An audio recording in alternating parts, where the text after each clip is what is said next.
வணக்கம் நேர்களே. தொடர்ந்து பெற்றோர்களா நம்ம செய்யக்கூடிய சின்ன மிஸ்டேக்ஸ் பத்தி பேசிட்டு இருக்கோம். அதோட விளைவுகள், அதே சமயத்துல அது வந்து பர்சனாலிட்டி டெவலப்மெண்ட் எப்படி பாதிக்குது அப்படின்றத பத்தி பேசிட்டு இருக்கோம். பிளஸ் பெற்றோர்களா நம்ம இதுல எப்படி மாத்திக்கலாம் அப்படின்றது தான் நம்ம டிஸ்கஸ் பண்றோம். இன்னைக்கு எடுத்திருக்கிற மிஸ்டேக் பாத்தீங்க அப்படின்னா, சைல்டுக்கு எப்பவுமே நிறைய ஆக்டிவிட்டீஸ்ல அவங்கள ஃபுல்லா பிஸியா வச்சிருக்கிறது. பெற்றோர்களா நம்ம என்ன பண்றோம் அப்படின்னா, சைல்டுக்கு அவங்களோட டைம் எப்படி யூஸ் பண்ண வைக்கிறதுன்னு தெரியாதனால நம்ம என்ன பண்றோம், ஒரு அபார்ட்மெண்ட் பில்டிங்ல இருக்கோம், இல்ல நம்ம ஸ்கூல்லயே அவங்கள சேர்த்திருக்கோம் அப்படின்னா அங்கேயே எல்லா ஆக்டிவிட்டீஸும் அவங்களுக்கு கிடைக்கிற மாதிரி நம்ம ட்ரை பண்றோம். எல்லா ஆக்டிவிட்டீஸ் அப்படின்னும் போது அதே சைல்டு ஸ்போர்ட்ஸ்க்கும் போயிட்டு இருக்கோம், மியூசிக்கும் போயிட்டு இருக்கோம், ஹிந்தி கிளாஸ்க்கு எக்ஸ்ட்ரா போயிட்டு இருக்கோம். இந்த மாதிரி வந்து எந்தெந்த கிளாஸை பத்தி நம்ம கேள்விப்படுறோமோ நம்ம குழந்தைக்கு அந்த வாய்ப்பெல்லாம் கொடுத்துடணும் அப்படின்ற லெவல்ல அவங்கள ஃபுல்லா பிஸியா வச்சிடறோம். இது ஏன் அப்படின்னா, ஒரு சில டைம் வந்து நம்மளுக்கே டைம் இல்லாதனால அப்படி இருக்கலாம். ரெண்டாவது இன்னொரு ரீசன் என்ன அப்படின்னா, ஏதாவது ஒண்ணு அந்த குழந்தைக்கு அது குறையா மாறிடுமா, நம்ம வந்து இந்த சான்சஸ் கொடுக்கல அப்படின்னா குழந்தைக்கு வந்து அந்த லைஃப்ல வந்து அது ஒரு ஏங்கி போயிடுவாங்களோ அப்படின்ற மாதிரி ஒரு ப்ராப்ளம் செட் ஆயிடுது. ஸோ இதை தான் நம்ம வந்து எப்படி புரிஞ்சுக்கணும் அப்படின்னு பார்க்கலாம். ஃபர்ஸ்ட் விஷயம், ஒரு குழந்தைக்கு எப்பவுமே டெவலப்மெண்ட் அப்படின்றது பல அனுபவங்களால நடக்கும். ஃபர்ஸ்ட் டெவலப்மெண்ட் எப்பவுமே ஸ்லீப்ல தான் நடக்கும். நல்ல தூக்கம் இருக்கக்கூடிய குழந்தைக்கு தான் நல்ல டெவலப்மெண்ட் வரும். நம்ம இப்ப பாத்தீங்க அப்படின்னா, ஒரு குழந்தைக்கு நேச்சுரலா பிரெயின் ரிசர்ச் படி பாத்தீங்கன்னா 10 to 12 மணி நேரம் மினிமம் தூக்கம் ரெகுலரா இருக்கணும். ரெகுலர் அப்படின்னும் போது அதே டைம் தூங்க போகிறது, அதே டைம் எழுந்திருக்கிறது. இந்த ஹேபிட்டே செட் ஆகல அப்படின்னா உங்களுக்கு இதுலயே வந்து முரட்டு குணம் வரலாம், பிடிவாத குணம் வரலாம், இதனால அவங்களுக்கு வந்து ஹெல்த் ரிலேட்டட் ப்ராப்ளம்ஸ் வரலாம், இதனால பர்சனாலிட்டியில டிஃபிகல்டிஸ் வரலாம். ஏன் அப்படின்னா, அந்த மன அழுத்தம் இருக்கக்கூடிய கெமிக்கல்ஸ் வந்து ஸ்லீப்ல தான் ரிலாக்ஸ் ஆகும். அதே சமயத்துல மூளையில புது நரம்பியன்கள் உருவாகிறதும் அந்த டைம்ல தான் நடக்கும். ஸோ இந்த புது நரம்பியன்கள் டெவலப் ஆனாதான் லேர்னிங் நடக்கும்போது நரம்பியன்களுக்குள்ள ஒரு கனெக்ஷன் நடக்கும், சினாப்சஸ் சொல்லுவோம். அந்த சினாப்சிங் அதே போல உங்களுக்கு மைலினேஷன் அப்படின்றது செட் ஆகணும். குழந்தை வந்து எந்த விஷயம் புதுசா கொடுத்தீங்கனாலும் அது வந்து விளையாட்டா தான் அதை பார்க்கும், உடனே அதுக்குள்ள ஓடி போயிடும். ஆனா உடனே அதுல வந்து எக்ஸல் ஆவாங்க அப்படின்னு நம்ம நினைச்ச கூடாது. பிகினிங்ல இருந்தே இந்த மாதிரி அவங்களுக்கு வந்து ஏஜ் இன்அப்ரோப்ரியேட்டா ஆக்டிவிட்டிஸ் கொடுத்து ஃபுல் டைம் நம்ம பிஸியா வச்சிருந்தோம் அப்படின்னா சைல்டுக்கு வந்து அந்த டவுன் டைம் அப்படின்றது கிடையாது. அவங்களுக்கு வந்து போர்டம் இருக்காது, போர் அடிக்காது. இந்த போர் அடிக்காத குழந்தைக்கு சிந்தனை வளராது. போர் அடிச்சாதான் புது ஆப்ஷன் தேடுவாங்க. தானா அந்த போர் அடிக்கும் போது என்ன செய்யணும் அப்படின்ற ஒரு தேடல் உருவாகும். இந்த போர் அடிச்சாதான் அந்த தேடல் வரும்.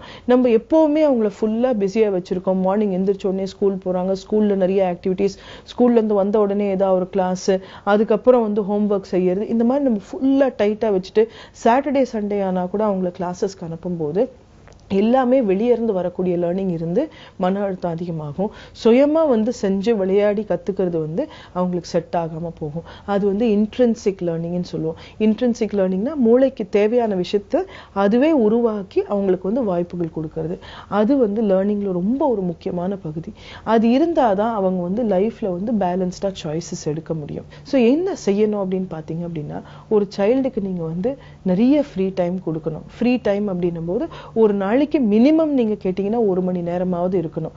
அந்த ஃப்ரீ டைம்ல எந்த ஒரு கேட்ஜெட்டும் இல்லாம அவங்களே ஃப்ரீயா விளையாடுறதுக்கு, முடிஞ்சா வெளியே ஓடி விளையாடுறதுக்கு உண்டான வாய்ப்புகள் ஏற்படுத்தி கொடுத்தீங்கன்னா ரொம்பவே நல்லா இருக்கும். இது கொடுத்தீங்க அப்படின்னாலே என்ன ஆகும்னா, சுய அனுபவத்துல அந்த குழந்தை வந்து நிறைய புது கேம்ஸ் உருவாக்கும். இது வந்து கிரியேட்டிவ் திங்கிங்க்கும் யூஸ்ஃபுல்லா இருக்கும். அதே சமயத்துல இனோவேஷனுக்கு உண்டான பகுதிகளையுமே வந்து டெவலப் பண்ணிவிடும். இது போக பாத்தீங்க அப்படின்னா, அவங்களுக்கே ஏதாவது ஒரு மன அழுத்தம் இருந்தது அப்படின்னா அதை வந்து வெளிப்படுத்துறதுக்கு அந்த விளையாட்டு ரொம்ப அவசியம். இப்ப ஸ்கூல்ல வந்து மிஸ் கிட்ட திட்டு வாங்கியிருந்தாங்கன்னா, சின்ன குழந்தையா இருந்தா வந்து டீச்சர் விளையாடும் போது அதுல சரி பண்ணிக்கும். கொஞ்சம் பெரிய சைல்டா இருந்தா விளையாடும் போது அதுல இன்னொரு சொல்யூஷன் அவங்களே வந்து திங்க் பண்ணி பார்ப்பாங்க, இப்படி செஞ்சா சரியா இருக்கும் அப்படின்னு. இதே டீனேஜரா இருந்தா தன்னோட ஃப்ரெண்டு கிட்ட பேசி நான் நாளைக்கு இது செய்ய போறேன் அப்படின்னு லெவலுக்கு போவாங்க. ஸோ எல்லாத்துக்குமே அந்த ஒரு டவுன் டைம் கொடுத்தீங்க அப்படின்னா அவங்களுக்கு வந்து லைஃப்ல இருக்கக்கூடிய அனுபவங்களை சரியானபடி பேலன்ஸ் பண்றதுக்கு ரெடி ஆயிடுவாங்க. இந்த போர்டம் அப்படின்ற ஒரு வார்த்தை சொன்னேன். போர் அடிக்க விடுங்க. குழந்தை வந்து போர் அடிக்குதுன்னு சொல்லும் போது, சரி கண்ணு நீங்க என்ன விளையாடணும்னு பாருங்க அப்படின்ற அளவுக்கு அவங்களை வந்து டைவர்ட் பண்ணி விடுங்க. போர்டம், அவன் போர் அடிக்குதுன்னு சொல்லும் போதெல்லாம் போனை கொடுத்துடுறது, ஏதாவது ஒரு கேட்ஜெட் கொடுத்துறது பழக்கமா வச்சிடாதீங்க. போர் அடிக்குது அப்படின்னா இன்னைக்கு நீங்க என்ன பண்ணலாம், நீங்க சூஸ் பண்ணுங்க. நீங்க அங்க வந்து ஸ்ட்ரிக்டா இருக்கலாம், கேட்ஜெட்ஸ் கொடுத்துறாதீங்க. இந்த போர்டம் இருக்கும்போது, போர் அடிக்கும் போது குழந்தையா தானா ஆக்டிவிட்டிஸ் சூஸ் பண்ணும்போது பிரெயின்ல நிறைய புது கனெக்ஷன்ஸ் உருவாகும். ஏற்கனவே சினாப்ஸ்ன்ற ஒரு வார்த்தை சொன்னேன். அந்த சினாப்ஸ் அப்படின்றது ஒரு எலக்ட்ரிக்கல் கனெக்ஷன் மாதிரி, அது செட் ஆகும். இந்த புது சினாப்ஸ் செட் ஆகும்போது அந்த குழந்தை வந்து அந்த சினாப்ஸ், அந்த ஒரு எலக்ட்ரிக்கல் கனெக்ஷன் பிரெயின்குள்ளே இருக்கக்கூடிய அந்த சர்க்கியூட்டை செட் பண்ணும்போது புது அனுபவங்கள் கொடுத்து கொடுத்து அதை வந்து இன்னும் ஸ்ட்ராங் ஆக்குவாங்க. கொஞ்ச நாள் கழிச்சு அது மைலின் அப்படின்ற இன்னொரு ஒரு பிரெயினில் இருக்கக்கூடிய ஒரு பகுதி வந்து அது மேலே டெவலப் ஆகும். இதெல்லாம் டெவலப் ஆனால் தான் முழுமையான லேர்னிங் நடக்கும். மற்றபடி அவங்களா இது செய்யலை அப்படின்னா லாங் டேர்மில் அந்த மைலினேஷன் இவ்வளவு ஈஸியா நடக்காது. இதெல்லாம் வந்து சயின்டிஃபிக்கா இருக்கிறதுனால என்னோட சிம்பிள் ரிக்வெஸ்ட், இதை சிம்பிளா பிரேக் டவுன் பண்ணணும் அப்படின்னா சைல்டுக்கு ரெகுலர் ஸ்லீப், ஈட்டிங், விளையாட்டு, இது மூணுமே சரியானபடி பேலன்ஸ் பண்ணுங்க. 1 or 2 கிளாஸஸ் நீங்க வந்து ஒரு 3 மந்த்ஸ்க்கு ஒரு தடவை அனுப்பலாம். அந்த 3 மந்த்ஸ் விட்டுட்டு சைல்டுக்கு உண்மையில இன்ட்ரெஸ்ட் இருந்தா தொடர்ந்து எடுத்துட்டு போங்க. எப்பவுமே சைல்டு பிஸியா இருக்கணும் அப்படின்றத எதிர்பார்க்காதீங்க. விளையாட்டுக்கு டைம் இருக்கணும், போர் அடிக்கிறதுக்கு டைம் இருக்கணும், சுய சிந்தனைக்கு டைம் இருக்கணும், அதே சமயத்துல ரிலாக்ஸ் பண்றதுக்கு கண்டிப்பா டைம் இருக்கணும். இது இருந்தது அப்படின்னா லாங் டேர்ம்ல பேலன்ஸ்ட் பர்சனாலிட்டி கண்டிப்பா டெவலப் ஆகும். மீண்டும் நாளைக்கு சந்திக்கலாம்.